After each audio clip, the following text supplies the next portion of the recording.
এই WhatsApp guys, কি অবস্থা তোমাদের? আশা করি সকালে অনেক ভালো আছো। তো গাইস, আজকে আমি যাব রাজশাহী আমাদের বোর্ড। তো সেখানে আমার কিছু কাগজপত্র কাজ করা লাগবে, তো সেটা করতে আমরা এখন যাব রাজশাহী। চলো যাওয়া যাক। তো প্রথমে আমরা একটা অটো নিয়ে নিলাম, নিয়ে আমরা যাব নওগাঁ, কারণ নওগাঁ থেকে বাস পাওয়া যায় রাজশাহী, আর ট্রেনে যাওয়া যাবে না। তো তারপর আমরা চলে আসলাম বাসে। তো বাসে ওঠার পর একটু না ভংচং মারতেছি, বাসটা পুরাই খালি। তো আমি আগে ছোটোবেলায় রাজশাহী গেছিলাম, এরপর আর যাওয়া হয়নি। তো দেখা যাক কেমন লাগে।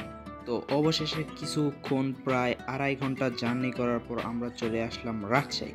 আসার পর আমরা একটা অটো নিয়ে নিলাম, নেওয়ার পর আমরা যাচ্ছি রাজশাহী সিটি কলেজ। মানে ওখানে আমার চান্স হয়েছে তো এইচএসসিতে।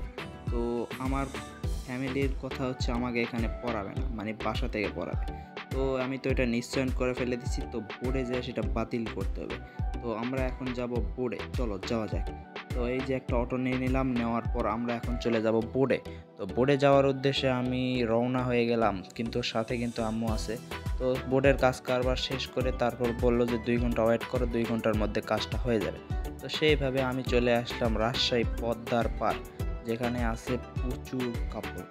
মানে এরা কি ভাই, বেড়াইতে আসে না কাপড় নিয়ে জোড়া বাঁধতে আসে।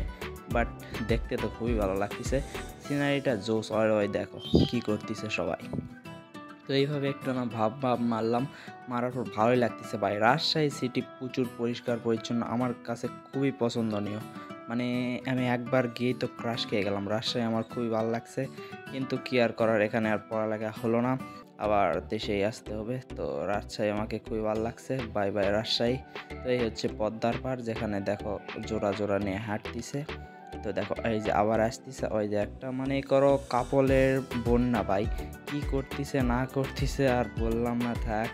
তো এই তো ভাই, সুন্দর একটা দৃশ্য। তো পদ্মার পাড়ে একটু ফুচকা খাওয়ার পর আমরা চলে আসলাম রাজশাহী রেলওয়ে স্টেশনে, কারণ বাসার যাওয়ার জন্য দেখি কোন ট্রেন পাই নাকি। কিন্তু ভাই আজকে নাকি আমাদের বাসার ওই দিককার একটা ট্রেনও নাই, মানে সব বন্ধ। আর একটা আছে রাত্রেবেলা। তো রাত্রেবেলা আর যাওয়া যাবে না। আর রেলওয়ে স্টেশনটা তো বিশাল বড়, ঢাকা কমলাপুর রেলওয়ে স্টেশন হচ্ছে অনেক বড়, আর দেখতেও মাশাআল্লাহ। তো অবশেষে আবার বাসে চড়ে বাসায় ব্যাক করতে হবে। তো আমি আর বেশি লং করতে চাচ্ছি না, আমরা বাসায় চলে আসছি প্রায়। তো আজকের মতো এই পর্যন্ত।